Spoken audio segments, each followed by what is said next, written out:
Hello everyone. आज start करते हैं केस स्टडी का क्वेश्चन जो कि हमारा अर्थमेटिक प्रोग्रेशन पे बेस्ड है क्लास 10th के लिए।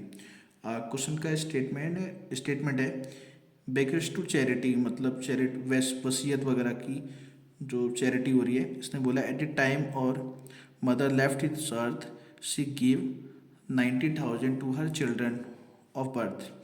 ठीक है, उसने बर्थ के टाइम पे 90,000 उसके नाम कर दिए अपने चिल्ड्रन के। ठीक है, this we kept and each year added 30,000 more. उसके बाद उसने इस तरीके से रखा कि हर साल 30,000 रुपये ऐड होंगे।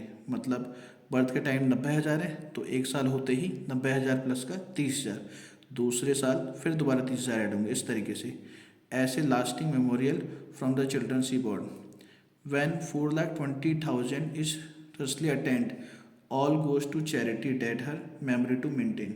ठीक है, उसका इसने बोला है कि टोटल उसका जब 4,20,000 हो जाता है तो उसके बाद आप इस क्वेश्चन के हिसाब से इसका आंसर दो। What was the balance in the 6th year, कि उसका 6th ईयर में क्या बैलेंस होगा।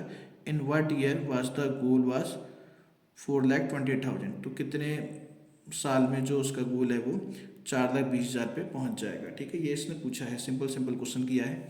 तो देखो जो आपका जो क्वेश्चन है वो एपी को फॉलो कर ही रहा है सिंपली। ठीक है, यहाँ पे आपका जो बेस है, मतलब स्टार्टिंग में बर्थ के टाइम पे उसने 90,000 उसके पास आते हैं। ठीक है, तो A0 कह सकते हैं इसको, वो आ गया 90,000।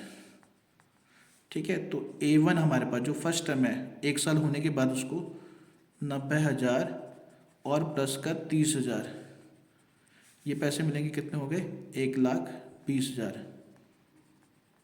ठीक है, ये हो गया A1। ठीक है, अब इसमें जो डिफरेंस है हर साल कितना कितना ऐड हो रहा है 30,000, तो D हमारे पास हो जाएगा 30,000। ठीक है, अब उसके बाद इसने फर्स्ट पार्ट में देखो क्या पूछ लिया है कि what was the balance in 6th year. 6th year में क्या होगा, तो आपसे A6 पूछा है। A6 का मतलब A+6 - 1 इंटू डी। ए की वैल्यू मतलब A1 वो हो गया 1,20,000 प्लस का 5, डी की वैल्यू 30,000। ठीक है, तो ये आपके पास आ जाएगा 1,20 प्लस का 1,50। ठीक है, इनको ऐड करेंगे तो आएगा 270। तो 6th ईयर में उसके पास जो अमाउंट होगा वो कितना होगा 2,70,000 होगा। ठीक है, अब उसके बाद इसने बोला है सेकंड पार्ट में in what year was the goal of 4,20,000 मिट। कितने साल में जो उसका गोल है 4,20,000 उसको मिल जाएगा। तो इसका मतलब आपसे AN दे रखा है आपको 4,20,000 और आपसे इसमें क्या पूछा है N कितने साल में, मतलब N पूछा है कितने टर्म्स में। तो जो nth टर्म का फॉर्मूला होता है वो होता है A+N-1 इंटू डी। AN की जगह पे 4,20, A की जगह पे 1,20